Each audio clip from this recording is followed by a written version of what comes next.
नमस्ते। तन्नेरी डबलीको कोरोना कहर विशेष 18औं डबलीमा स्वागत छ। म बिमला र म सुरेश। सुरेश, तिमी विद्यार्थी जीवनमा कहिले काहीँ क्विजमा सहभागी भयो कि भएनौ? धेरै त होइन बिमला, तर कहिले काहीँ सहभागी भएर पुरस्कार भने जितेको छु है। ल ठिक छ, उसो भए आज म प्रश्न सोध्ने, तिमी त्यसको जवाफ फटाफट दिने। हुन्छ, म प्रयास गर्छु नि। अब सुरु हुन्छ र्यापिड राउन्ड। देशभर कतिवटा महानगरपालिका छन्? 6वटा। सबैको नाम भन त। वीरगञ्ज, काठमाडौँ, ललितपुर, विराटनगर, पोखरा र भक्तपुर महानगरपालिका। हामी र्यापिड राउन्डमा छौं सुरेश। देशभर कति उपमहानगर र नगरपालिका छन्? 11 उपमहानगर र 276वटा नगरपालिका छन्। ल गजब, 100मा 100 नै पो मिलायो त सुरेश। यतिसम्म त ठिकै छ। अब सकियो होला नि त? छैन, अझै बाँकी नै छ। आज तिमीलाई प्रश्नको घेरामा राखेकी छु, जवाफ दिन तयार भइहाल है। हुन्छ बिमला। अहिलेसम्म सोधेको प्रश्न त मिलाएकै छौ। अब भन त, देशभर गाउँपालिकाको संख्या कति छ? 460। अब चाहिँ जोडेर भन त, गाउँपालिका र नगरपालिकाको संख्या कति हुन्छ? नगरपालिका 276 र गाउँपालिका 460 गरेर 753 हुन्छ बिमला। तिमी त सबै प्रश्नको सही उत्तर दिन्छौ त। ल अब भन त, जम्मा ओडाको संख्या कति छ? ओडाको संख्या चाहिँ 6743 छ। ल गजब भयो, तिमी अहिलेलाई 100% पास। एउटै मिस नहुने क्विज सोधेकी पो भन्ने लाग्यो त। स्थानीय सरकारको विषयमा रिपोर्टिङ पनि गर्ने भएकोले पो सजिलो भयो, नत्र त मेरो हालतै खराब हुने रहेछ नि त। तर मलाई कुनै जानकारी नदिई एकाएक यो तिमीले सोधेको बिमला। अरु केही होइन, तिम्रो दिमाग परीक्षण गरेको हो सुरेश मैले त। दिमाग ठिकठाक रहेछ होइन त मेरो? कति नै डाक्टर भए जस्तो दिमाग परीक्षण रहे के, कति हाँस्नु। होइन सुरेश, कुरो र कुलो जता लग्यो उतै जान्छ। हामी कोरोना महामारीमा छौं। अहिले हामीलाई कोरोना सामान्य लागे पनि सुरुवाती दिनमा यसको त्रास छुट्टै थियो। हामी डबलीको बसाइमा कोरोना कहरका सुरुवाती दिनका भोगाइका विषयमा छलफल गर्छौं। आज एउटा स्थानीय तहले कोरोना महामारी फैलिन अघि गरेको प्रयासको विषयमा छलफल गर्दैछौ। त्यही भएर तिमीलाई स्थानीय तहको संख्या बारे कति जानकारी छ भनेर सोधेकी ने। ए ठिक छ। त्यो भोगाई चाहिँ हिमाल, पहाड वा तराई कतातिरको गाउँपालिकाको हो नि बिमला? सुरेश, यो भोगाई चाहिँ पहाडी क्षेत्रको हो। सिन्धुपाल्चोक जिल्लामा मात्र 12वटा स्थानीय तह छन्, जसमध्ये 3 नगरपालिका र 9 गाउँपालिका रहेका छन्। हामीले कुरा गर्न लागेको भनेको हेलम्बु गाउँपालिका हो। किन यो गाउँपालिका रोजेको हो बिमला तिमीले? केही विशेष छ र यसमा? त्यस्तो विशेष केही होइन। कोरोना कहर सुरु भएपछि स्थानीय सरकारले आफ्नै ढंगले रोकथाम र नियन्त्रणका लागि प्रयास गरेका छन्। त्यस्ता प्रयास मध्ये हेलम्बु गाउँपालिकाको प्रयास अलि सम्झन लायक देखेर यसलाई समेटिएको हो। ठिक छ बिमला, पहिला त्यो गाउँपालिकाले कोरोना रोकथाम तथा नियन्त्रणमा गरेको प्रयास सुनौ, अनि छलफल गरौँला नि त, हुन्न? हुन्छ। हेलम्बु गाउँपालिकाका अध्यक्ष निमा ग्याल्जेन शेर्पासँग साथी नवीन सिलवालले कोरोना कहर सुरु भएको 2 महिनापछि अर्थात् जेठको सुरुमै कुराकानी गरेर यो भोगाई तयार पार्नु भएको हो। अहिले सुन्दा केही पुरानो लागे पनि स्थानीय तहले कस्तो प्रयास गरेका थिए भनेर थाहा पाउन सकिन्छ। अब यसलाई सुनाउँदै हुनुहुन्छ हाम्रा साथी शिवनाथ यादव। विश्वभरि कोरोना फैलिँदै थियो। नेपालमा पनि लकडाउन हुने भयो। मान्छेलाई त्रास भयो। मान्छेहरू आफ्नो गाउँ फर्किने भए।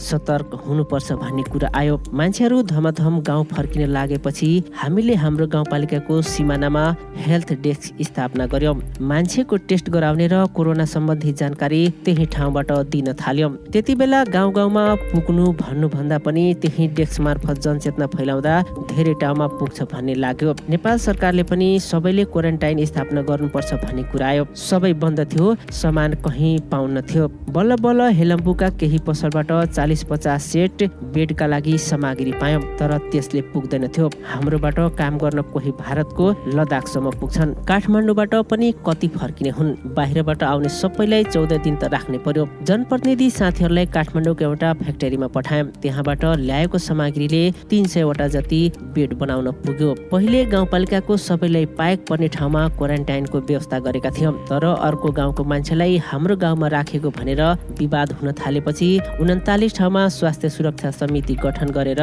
स्वास्थ्य कर्मीको निगरानीमा 296 बेडको क्वारेन्टाइन बनायो।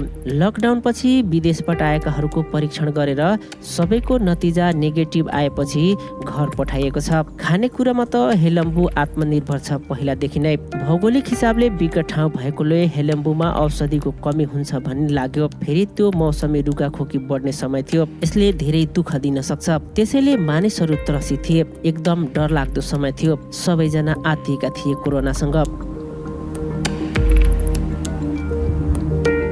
मनको बाघले नखाए पनि मनको बाघले जनतालाई खाला जस्तो भयो। बेला कस्तो थियो भने जे बिरामी लागे पनि कोरोनाले होला भनेर मानिस आतिन्थे। त्यो बेला एउटा गाउँमा एकजना वृद्ध आमाको मृत्यु भएछ। मलाई फोन आयो। गाउँलेहरू सबै उनको मृत्यु कोरोनाले गर्दा भएको हो भनेर निकै डराएका रहेछन्। उनीहरू सबै गाउँ छोडेर जंगल पसेका छन्। हामी स्वास्थ्य कर्मीको टोली सहित 2 घण्टा जति पैदल हिँडेर त्यो गाउँमा पुग्यौं। गाउँलेलाई कोरोना लागे पनि एकैचोटि मान्छे मर्दैन भनेर सम्झायौं। त्यहाँ भएका सबैको ज्वरो र ब्लड प्रेसर जाँच्यौं। त्यसपछि त उनीहरू छिनमै तगडा देखिए। मेरो मनमा के विचार आयो भने यो बेला सबैको घरमा पुग्नुपर्छ र उनीहरूको स्वास्थ्य जाँच गर्नुपर्छ। लकडाउन पछि बिहान 9 बजे घरमा खाना खाएर डाक्टरहरू लिएर घर घरमा पुग्थ्यौं। जुन वाडामा जान्थ्यौं त्यहाँका वाडालाई पनि सँगै लान्थ्यौं। सुरुमा त कोही पनि बिरामी छु भन्दैनथे। गाउँपालिका अध्यक्ष आफै गाडी लिएर आएको छ। बिरामी छ भन्यो भने लगेर क्वारेन्टाइनमा राखिदिन्छ भनेर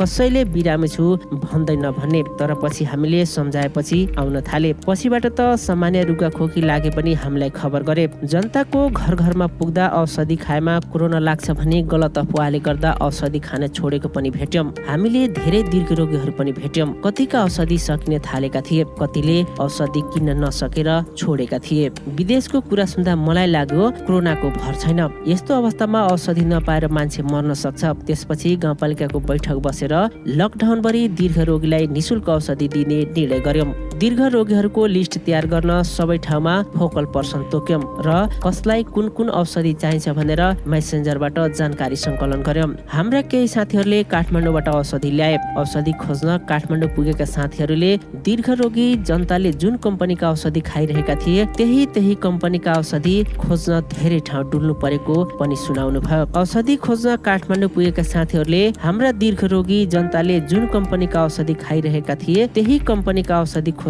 धेरै ठाउँमा डुल्नु परेको कुरा पनि सुनाउनु भयो। हामीले त्यसपछि उनीहरूको स्वास्थ्य जाँच गरेर निशुल्क औषधि दिन थाल्यौं। त्यसपछि पनि बिरामीको अवस्था कस्तो भयो भनेर नियमित निगरानी गर्छौं। निको भए नभएको हेर्छौं। फोन मार्फत वा घरमै पुगेर बिरामीको नाम टिप्छौं। छुटेकोहरूको अभिलेख राख्न गाउँपालिकाका फोकल पर्सन र स्वास्थ्य कर्मीको व्यवस्था गरेका छौं। अहिले हामीसँग असारसम्म पुग्ने औषधि छ। टाढाकालाई 1 महिनाको र नजिककोलाई 15 दिनको औषधि दिएका छौं। कसको औषधि कहिले सकिन्छ भन्ने जानकारी हामीसँग छ। औषधिका लागि गाउँपालिकाको कोषबाट 5 लाख जति खर्च हुन्छ होला र केही सङ्घ संस्थाले सहयोग गरेका छन्।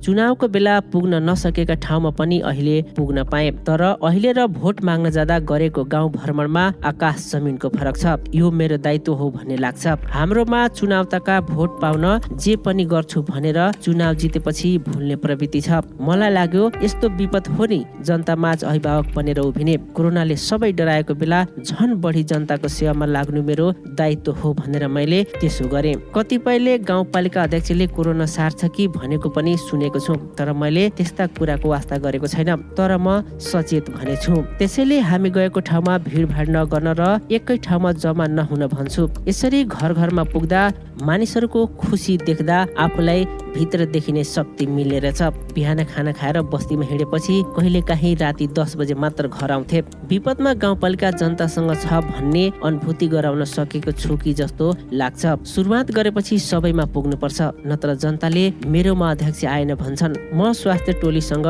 7 वडामा पुगेको छु। कसैलाई केही भइहालेमा गाउँपालिकाले अस्पतालसम्म पुर्याउँछ भनेर विश्वास दिलाउन सफल भएका छौं। महामारीका बेला पनि मलाई मेरो टिमले सहयोग गरिरह्यो। सबै वडाध्यक्षहरूले मेरो यो काममा दिलो ज्यान लगाएर सहयोग गर्नुभयो। प्रमुख प्रशासकीय अधिकृत भीमराज कोइरालाजीले एक दिन पनि गाउँपालिका छोड्नु भएन। यो कहरमा पनि कर्मचारी व्यवस्थापन गर्दै कोरोनासँग लड्ने हाम्रो अभियानमा डटेर लाग्नुभयो। स्वास्थ्य कर्मी त ठन खटिरहेका छन्। त्यसैले हामीले उनीहरूलाई प्रोत्साहन स्वरूप 50% सम्म थप तलब दिने निर्णय गरेका छौँ। यो अवधिमा हेलम्बुका सुरक्षाकर्मी साथीहरूको पनि राम्रो साथ र सहयोग रह्यो। यहाँका पुलिस इन्सपेक्टर पनि त मसँगै धेरै बस्तीमा पुगेर सहयोग गर्नुभयो। स्वास्थ्य संयोजक ज्ञानेन्द्र सिग्देल र 2 जना डाक्टरहरू पासाङ सिरिङ होलम्बु र कान्छा बाबु होलम्बु मसँगै बिहानैदेखि रातिसम्म खटिनु भयो। हामी सबैलाई सुरक्षित तरिकाले गन्तव्यसम्म पुर्याउने नोनो लामा गुरुजीको चिन्ता बढी लाग्थ्यो र मैले कति धेरै दुःख दिए जस्तो लागिरहन्थ्यो। हामीलाई देखेर अरू गाउँपालिकाले पनि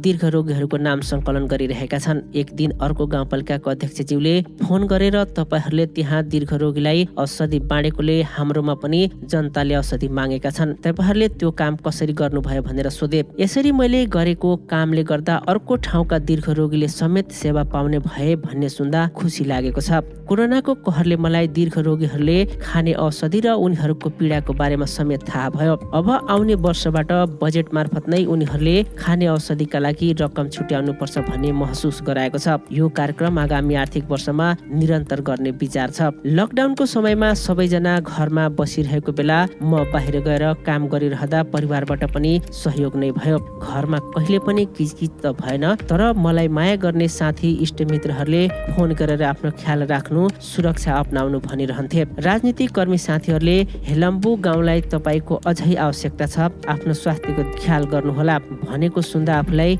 अझै काम गर्ने ऊर्जा थपिन्थ्यो। मलाई के थाहा थियो भने कोरोना यही जन्मिने होइन, बाहिरबाट आउने हो। त्यसैले मेरो ठाउँको मान्छेमा कोरोना छैन होला भन्ने भयो, किनभने बाहिरबाट आएका सबैलाई 15 दिन क्वारेन्टाइनमा राखेका थियौँ। यतिसम्म कि हामीले बिरामी परेर काठमाडौँ गएर फर्केका बिरामी र कुरुवा दुवैलाई क्वारेन्टाइनमा राख्ने व्यवस्था गरेका थियौँ। त्यसैले म कहिलेकाहीँ कोरोनासँग डराइन, बरु सतर्क बने। फेरि म के सोच्थे भने कोरोना संक्रमण हुने बित्तिकै मरिहाल्ने होइन, म कोरोनालाई पचाउन सक्छु भन्ने पनि थियो। म अहिले गाउँपालिका कार्यालय नजिकै बस्छु, आत्मबलका साथ काम गरिरहेको छु। मान्छेले धर्म गर्नुपर्छ नि, मलाई धर्म गर्ने सबैभन्दा ठुलो अवसर यही हो जस्तो लाग्यो। मलाई लाग्यो यो निकै कठिन बेलामा मैले गाउँपालिकाको सेवा गर्नै पर्छ। अरू बेलामा सबै जनता कहाँ पुग्न नसके पनि यो बेला पुग्नै पर्छ। हामी राजनीति गर्नेहरू चुनावका बेला भोट माग्न गाउँ गाउँ पुग्छौँ, तर यस्तो विपदको बेलामा हामीले जनतालाई सहयोग नगरे कहिले गर्ने? यस्तो विपदको बेलामा पनि जनताको सेवा गर्न डर लाग्छ भने राजनीति गर्न छोड्नुपर्छ। कोही पनि स्वास्थ्य कर्मचारी जनतालाई सेवा दिन डराउँछ भने उसले जागिर होइन, पेसा नै फेर्नुपर्छ। सधैँ सजिलो काम त कसको हुन्छ र?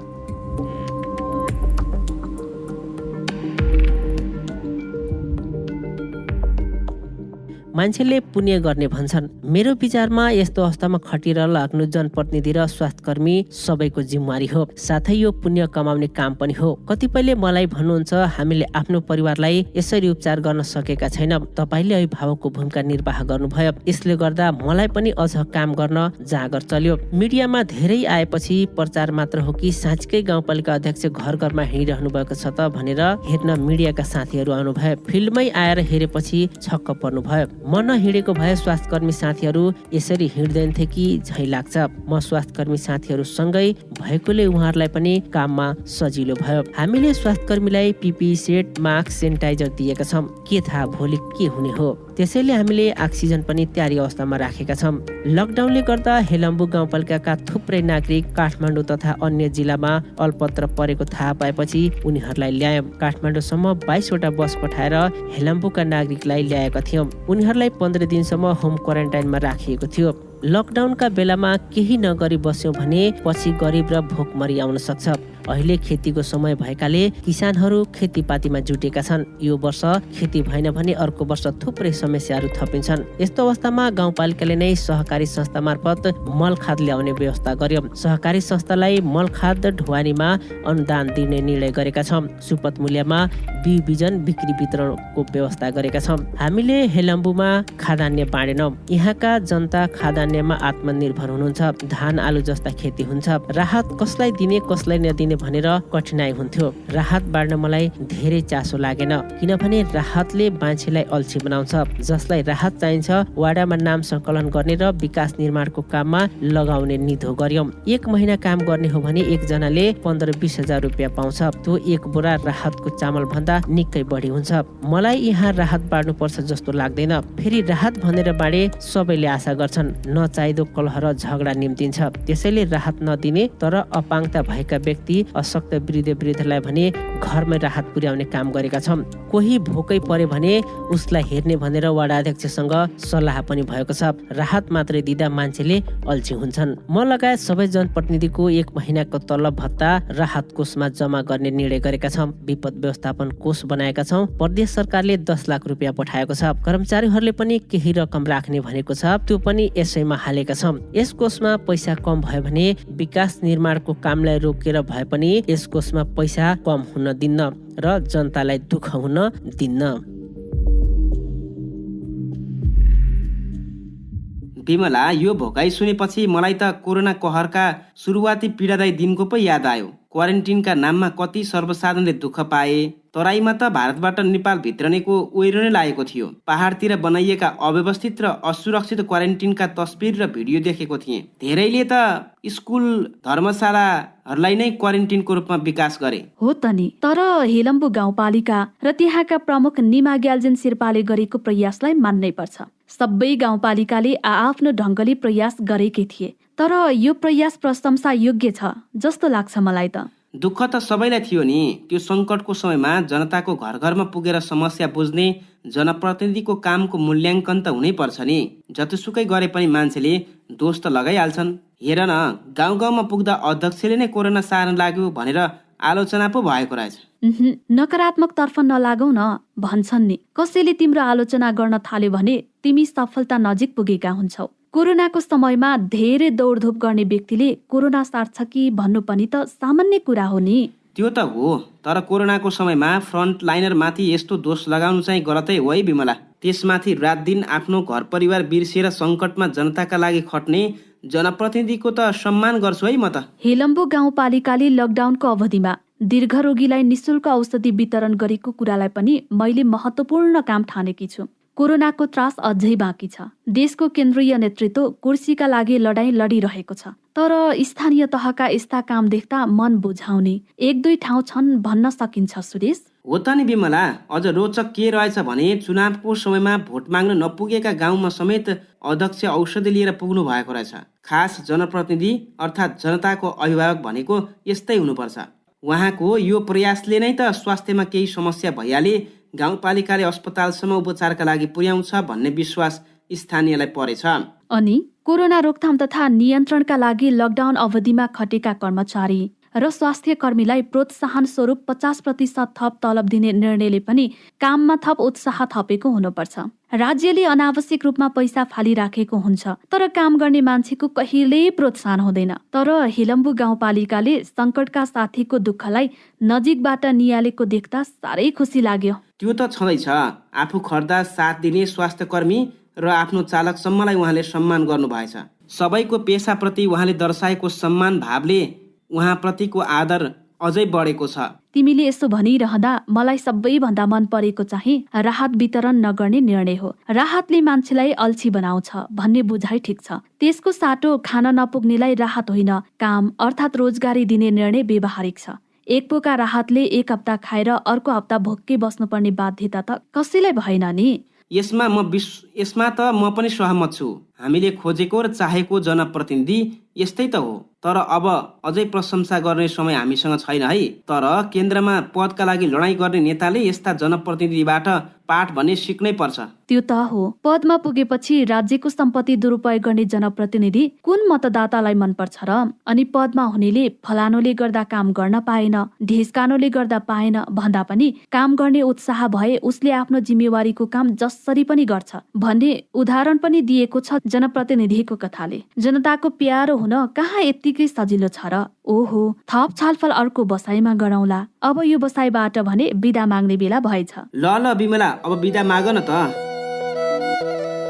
हामीलाई पोडकास्टमा सुनेर तपाईँलाई कस्तो लागिरहेको छ? जुनसुकै प्लेटफर्मबाट तपाईँ हामीलाई सुन्दै हुनुहुन्छ, कस्तो लाग्यो भन्नुहोला है। यदि राम्रो लागेको छ भने अरूलाई पनि भन्नुहोला र केही प्रतिक्रिया र सुझावहरू भए हामीलाई podcast@tannerichaso.net मार्फत साट्न सक्नुहुन्छ। तपाईँले हाम्रो यो डबली गफलाई पडकास्ट एपमा मात्र होइन, तन्नेरी चासोको अफिसियल फेसबुक पेज र युट्युबमा तन्नेरी डबली TANNERIDABALI टाइप गरेर पनि सुन्न सक्नुहुन्छ र त्यहाँ तल कमेन्टमा गई प्रतिक्रिया पनि दिन सक्नुहुन्छ है। हवस् त, शुक्रबार हामी फेरि अर्को छलफल सहित उपस्थित हुने नै छौँ। आजलाई भने तन्नेरी डबलीको 18औं श्रृङ्खलाबाट म बिमला र म सुरेश बिदा हुन्छौँ। फेरि भेटौँला। नमस्कार।